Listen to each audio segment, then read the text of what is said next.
Welcome to Word Force with Apostle Joshua Inuenwi.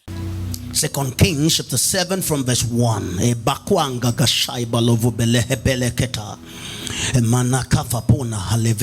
we do from the NLT if possible? Let's do from an NLT for clearer rendition. Thank you, Lord. Thank you, Lord. Can we read together, everybody? Elisha replied, "Listen to this message from the Lord. This is what the Lord says.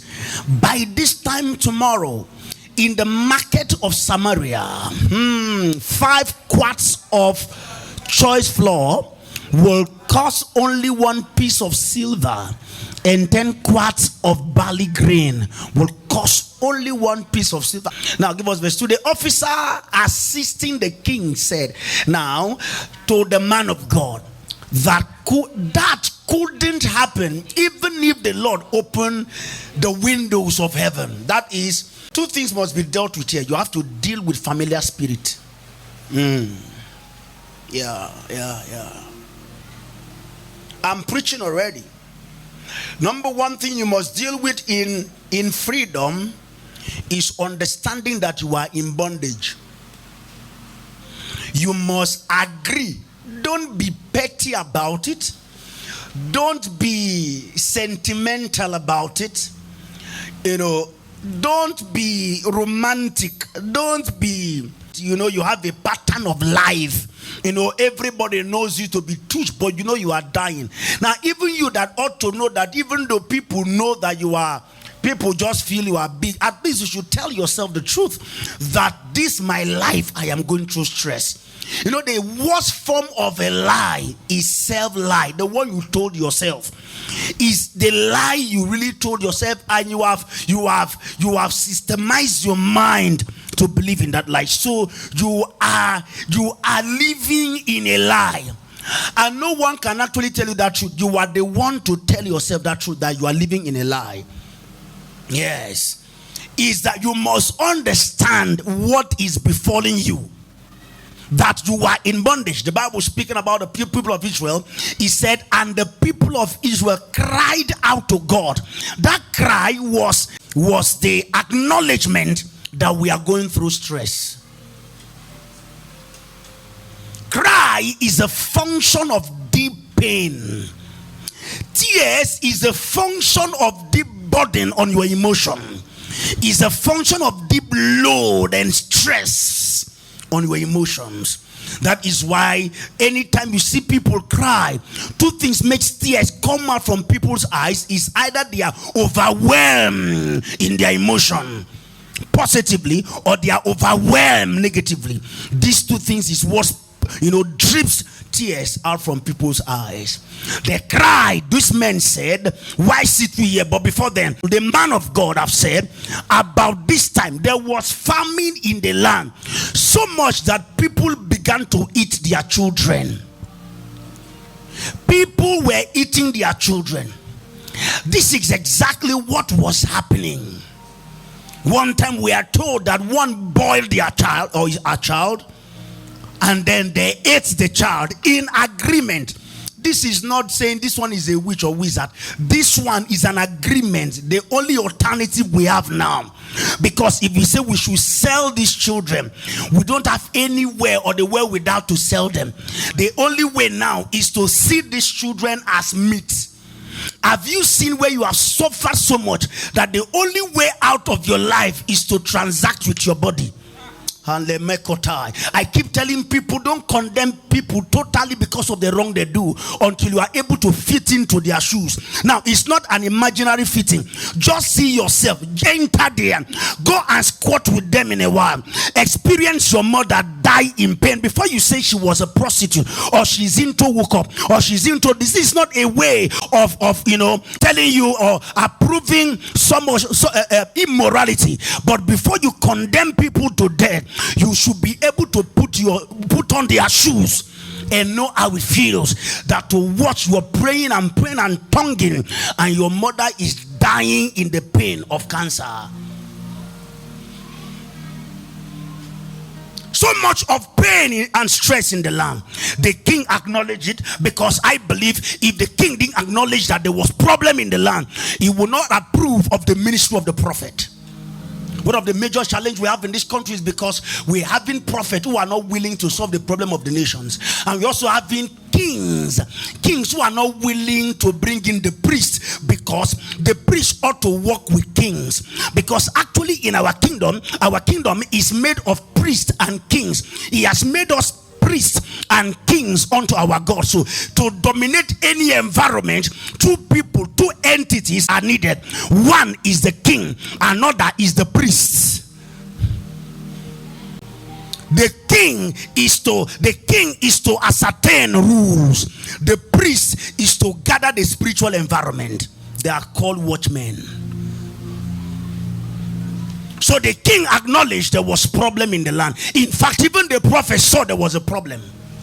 One of the greatest challenges the man of God will face today is seeing people who are not willing, who do not even acknowledge something is wrong with them. You see, someone wants to go and seek for counseling for marriage, but they have already made up their mind what they want. They want a particular, I need your counsel, and they have already made up their mind. So you must acknowledge that there is problem on ground. You must acknowledge that someone is dying. You must acknowledge that if nothing is done now, it is about life. I tell you all the time that if some of us are really going through what we think we are going through, we will not behave the way we are behaving. I saw the way Pastor Buka was leading the prayer. Some of you wouldn't know. Listen, when people who are close to your pastor stands out here to officiate a thing or to lead in prayer, and you could sense the burden of that prayer, at that point you don't pray just because you want to pray. You should be trying to connect to the burden, because whosoever stands there should be closer to the set man of the house, and by that should know what the burden of the set man is. So it is that burden is trying to transfer to you. So you should connect from that burden and ooze out that fire of prayer. They acknowledged that there was problem. So the king has entered, the king came into the scene, the prophet has spoken, and then the next thing you must deal with is you must deal with familiarity. I've said it over time that what we actually call familiar spirit is when you become too familiar with people. Familiar spirit is dealing with people by your level of familiarity, and it sucks, it saps, it drains. Familiar spirit will mess you up of your great potentials or great things and juice and milk to draw out of an authority. Familiar spirit. You realize oftentimes when you meet people newly, you enjoy it, because at that point there are limitations, there are limits to proximity. There are limits to proximity. So you gain more. Even when you get close to pastors, you gain more, because you know when you came in newly, there are things you heard, there are qualities you see, but as you got closer, you begin to see needs to think your prophet is your friend, to think your prophet is now one of those guys you can talk to anyhow.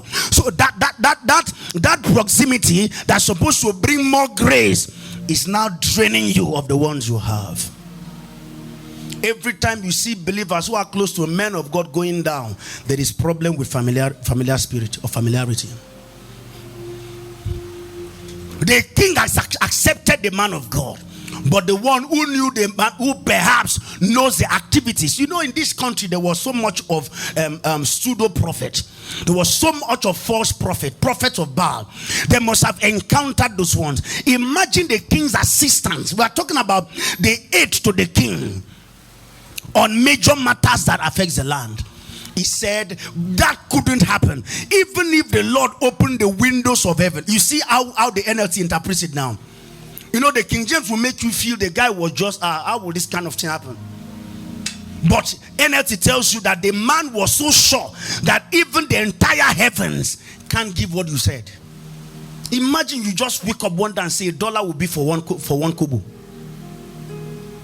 We are managing it around 800 and 1,000 naira per dollar, and you are coming to tell somebody that $1 will be for one kobo. And you see, in the nation where we are in our generation today, even a prophet can't say it, because the first person that would be watching over them are believers, watching over them to see how the prophecy will fall to the ground, how nothing will come out of it. And they will start bloggers. Even in that church, there are bloggers who are there connecting on social media, on YouTube. A man of God have said, by tomorrow, on the 10th day of June, $1 will be for 1 kobo. Then believers, Emmanuel, Joy, Mary, Philip, Philemon. You won't see Mohammed, you will see Moses. You will see them coming out, lining up to say, don't mind them. They are looking for recognition. They want popularity. This is exactly what happened to this man. The man said, even the entire kingdom, because we saw a man came to that even said something better than this, but it didn't happen. But Elisha replied, for your doubt, you will see it happen. No wonder some of us, we keep seeing testimonies. We keep hearing testimonies, but we don't see them happen. You will see it, but you will never enjoy it. You will see it happen with your own eyes, but you won't be able to eat of it. What a word. What a word. Now at this point, as simple as that word is, maybe the king's PA must have died, or maybe when it happened he was in the hospital, he couldn't eat with his mouth. Next verse, please. Now there were 4 men with leprosy sitting at the entrance of the city gates. Why should we sit here waiting to die? They asked each other. So they knew they were already in the prison of death. Why sit we here? Why are we going to sit here till we die? So they saw that death was coming. Let me ask you a question. In the current situation you find yourself, are you sure that in the next 20 years you'll be able to build a house? Are you sure in the next 20 years you will be able to tell your children a good story of yourself? As you sit down like this watching things happening in your family, are you sure in the next closer time of your life you'll be able to tell somebody, Pastor, I want to sponsor outreach? Will you be able to, as you sit down like this watching things happening around you, have you so I call them prophetic question for unusual action. Prophetic question for an unusual action. There are certain questions as a believer you must come to your life, a point in your life where you ask yourself certain questions that will spur up an energy, that will trigger an energy, that will instill an energy into you to tell you you are not going to sit like this. In fact, there will be an answer instantly in your heart telling you death is coming if you do nothing about this. Why sit we here? We will starve if we stay here. That means if they have left earlier, if the decision came earlier, there wouldn't be starve. So there was already starvation. So they agreed that they will starve to death. So they were already starving. But at this point they said, no, let's not starve to death. Even though, don't forget, they said, why sit we till we die? So death was coming. But even though we are going to die, let's not die empty. Can I prophesy to somebody here? Before the end of this service, you will realize the things that you carry inside of you. And as you step into your family, as you step into your community, as you step into your environment, as you step into your office, you will be able to say, this is what the Lord has done.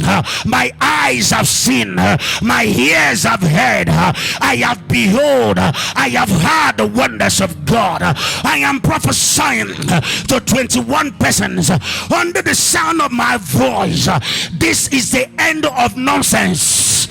That amen is not loud here. This is the end of nonsense. This is the end of captivity. This is the end of evil. Whatsoever motivates nonsense in your life, if you're standing to say amen, your freedom has arrived. Your freedom has arrived. Your freedom has arrived. What do you imagine against the Lord is bringing an utter end. I am prophesying to those who believe in my voice. Affliction has ended. In this service, the sickness is terminated. The disease is terminated. Who am I talking to here? You are too dull for my liking. The devil is a liar. You are not dying like this. You will die at full old age. You will gather your children around and you will tell them, come, let me tell you what is about to happen. You will die like a prophet. You will die like a king. The men said, why sit we here? Why have we chosen to starve ourselves? It's not because there is no food. It's because we are scared of entering where there is food. Ladies and gentlemen, I feel this aura in me. Sit down a while. We're going to pray. Why sit we here? Why have we decided to starve ourselves to death?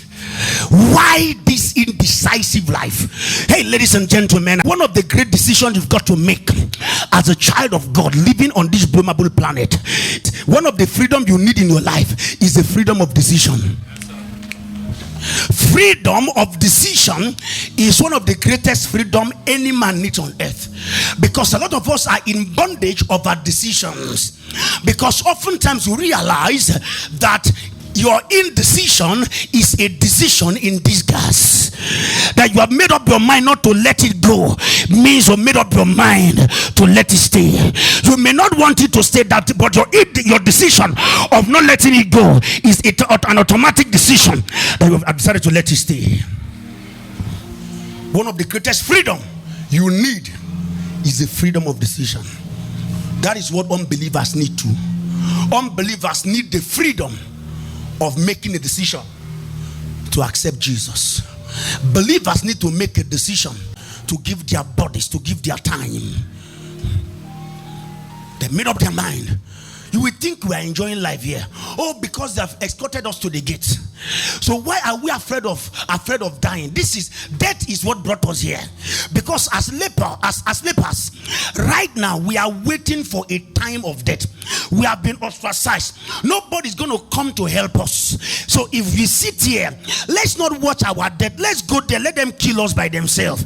Let them shoot us. Hey, ladies and gentlemen, I love fathers and mothers who will sit their children down and tell them, please, the moment I die, don't stress yourself. I love fathers who say, Father, who will pray. I've heard men come to my office and they say that, man of God, all I am praying for is long life. I don't want to die by sickness. I said to myself, any sickness that will make my children spend money, they should tell me that. He said, man of God, any sickness that will make my children spend money and will make me suffer before I die, or see my pain before death, I don't want it. So if I will suffer and die tomorrow, let only small headache, let me just sleep and don't wake up. That was the decision of these lepers. They said, let us not die and see our death eating us up. Let us enter there. Let people be responsible. Let nobody just come and see our corpse on the road. Let us walk into the city. Let us walk into the community. At least if they shoot us an arrow, they will be able to take responsibility. They will give us a burial ground.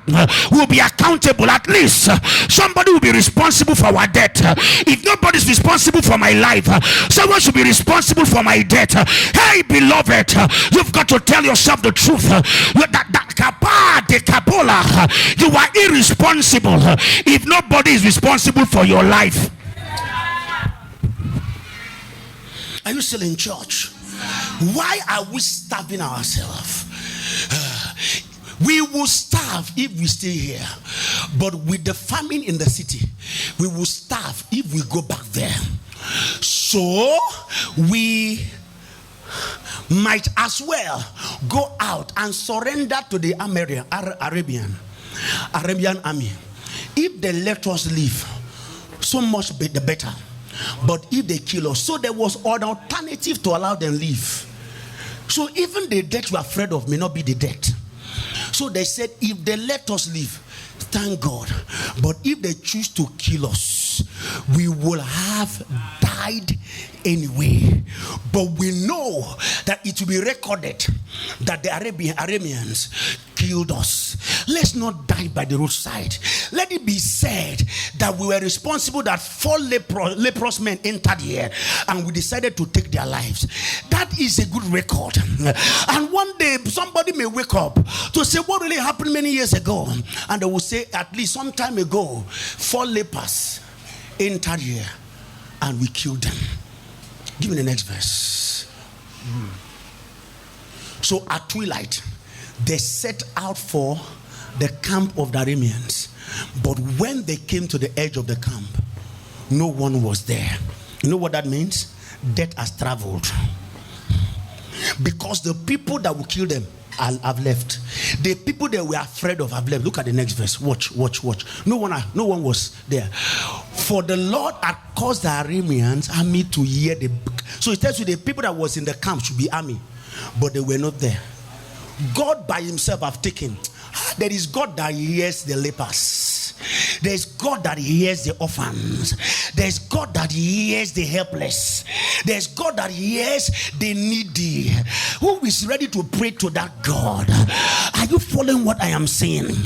They took a decision without prayer, yet God heard their decision. Some of your decisions are powered by spirit, but you have refused to allow it flow.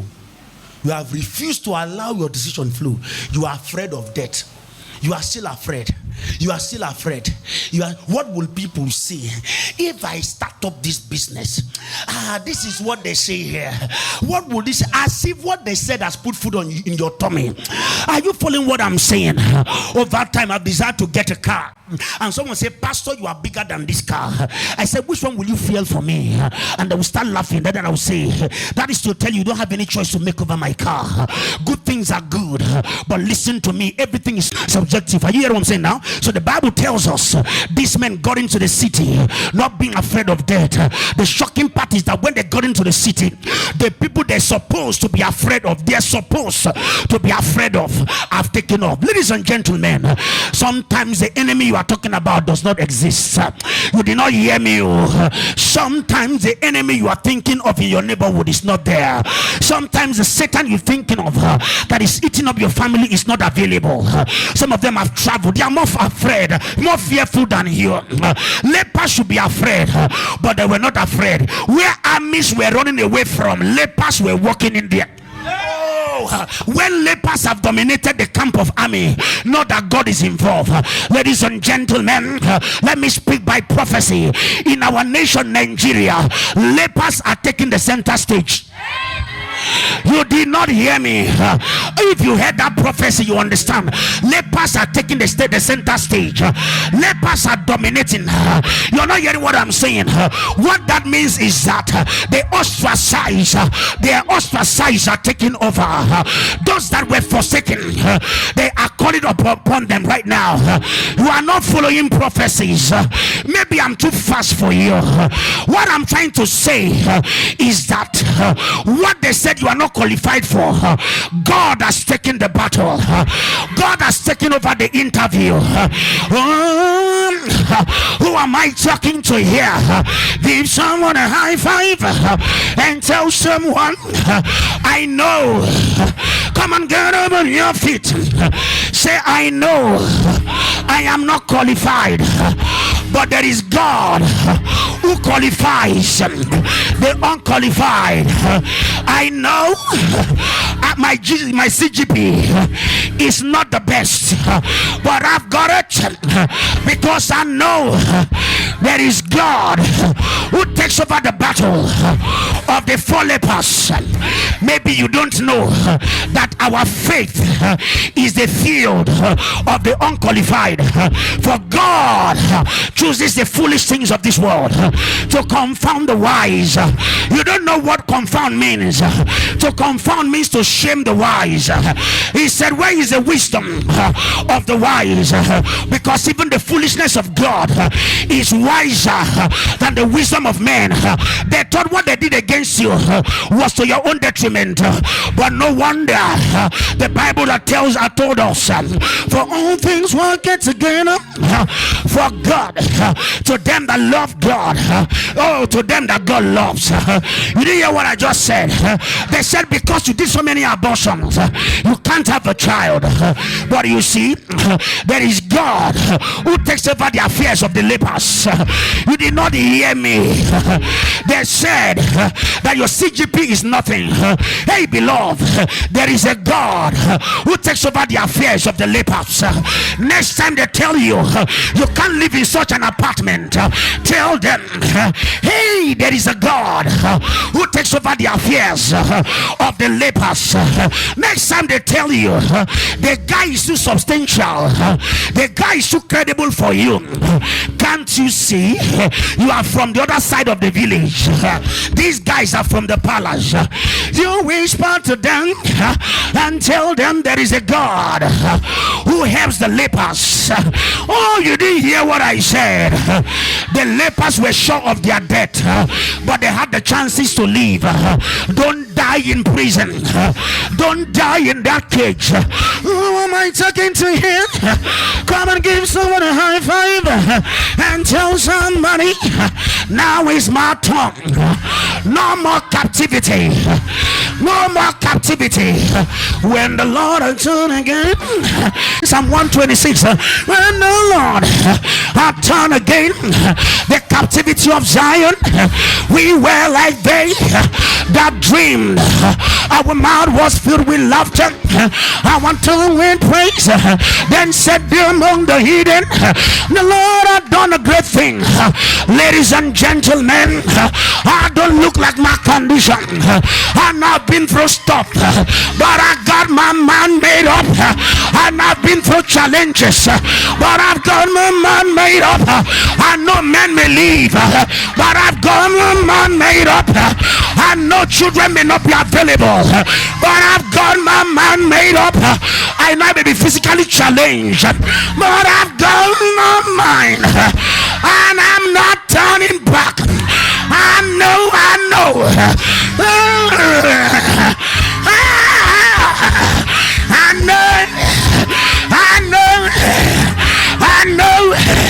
Somebody shout it. I know.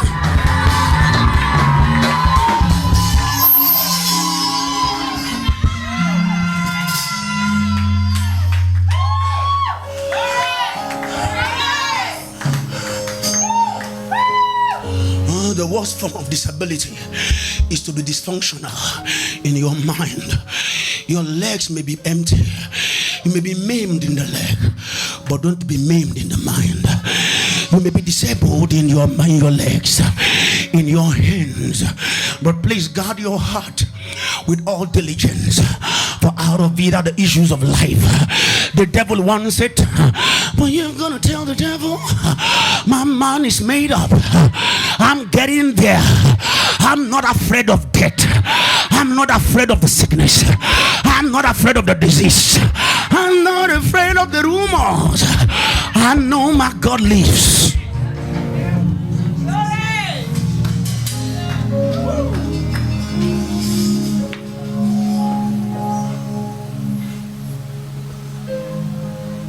In case you need a topic, God of the lepers. God of the lepers. And I'm weak, but His grace is available at every given time. I know I am down and nothing is there to help, but I believe in the God that helps the lepers, whose lives, whose death was in their hands. But they said, no, I'm not going to sit here and die. I've got to confront death in the city. Unfortunately, or fortunately, we never heard about their death anymore. So the real death is your indecision to confront your death. The real death is your indecision to confront your challenge. They told you if you wake up for it, you will die. It will end your career. It will end your life. It will end your marriage. It will end your ministry. But that's the death itself. The real death is when you lose the ability to express yourself. That is cage. age, when you lost the ability to confront certain challenges that is deadly in front of you, why sit we here until we die? Am I going to go about telling people of the story of my family, how my father couldn't do this, how my mother couldn't do this? Someone said the other day, and I quote, when you get to the age of 30, 35, you are now the generation, you are now the ancestor, you are no more an orphan. So at your age, beloved, stop telling people your father, your parents were broke. Stop telling them why you couldn't graduate. Stop telling people why the business failed. Go up for it. If you die, let your children tell the world that my father died trying to get a meal for us. Let them tell the world that my father died because armed robbers came and wanted to rape my mother, and my father said, "You rather die than witness this shame." Let them tell the world that someone came to kidnap with AK-47 to kidnap you. Your children will tell the world that you stood for them, and they shot you for fear. They ran and left you. They shot your father for fear, and they ran and left you. Let them tell the world it's better off than going about telling people stories. You see, I don't have the only son I had. Armed robbers came and they wanted to carry the child. I told them I didn't have money to carry the child. When the threatener was looking for money, nobody answered me, and that was how they killed my child. Hey, you are not a good father. A good father will say, "Take me and leave them." Oh, you didn't hear what I just said. Hey, a good father will say, "Take me and leave them." That is what it really means to confront your fears. I came here to challenge somebody here. Nothing is hard for God. I'm the God of all flesh. Nothing is too hard for me. Another time he said in Genesis chapter 21, and Sarah said, "God has made me to laugh, and all that here will come laugh with me." Well, those who came to laugh were not there when the house was in trouble. They were not there when Abraham has traded his life with his wife. Abraham has traded his wife with his wealth. Abraham has actually used his wife to transact for his future. You know what that means? I learned a lot from Abraham. Abraham can let anything go but fail. Anything can go, but let me not fail, sir. Anything can go. Jesus will not ask you what was your challenge. He will ask you, what did I give to you? And then, because that is what attracts, "Well done, thou good and faithful servant, enter into the joy of the Lord." Pastor Ebuka, the king never told them what was your challenge in trading the 10 talent. He never asked them. And you know, every businessman got a challenge. Some of them must have been robbed. The king didn't ask them how was the challenge. He asked them what he gave to them. While you are there waiting and heaping up excuses, Jesus is telling me to tell you that it's not coming for your excuse. It's coming for a church without blemish, without wrinkle, spots, and any such thing. Ladies and gentlemen, it's time to pray. Thank you for listening to Apostle Joshua Inuenwi. This message was proudly sponsored and brought to you by Apostle Joshua Inuenwi Ministry. For these and more, call +234 703 540 819. You can also contact Apostle Joshua Inuenwi at Facebook, YouTube, Instagram, and Twitter as Apostle Joshua Inuenwi. God bless you. You don't fail.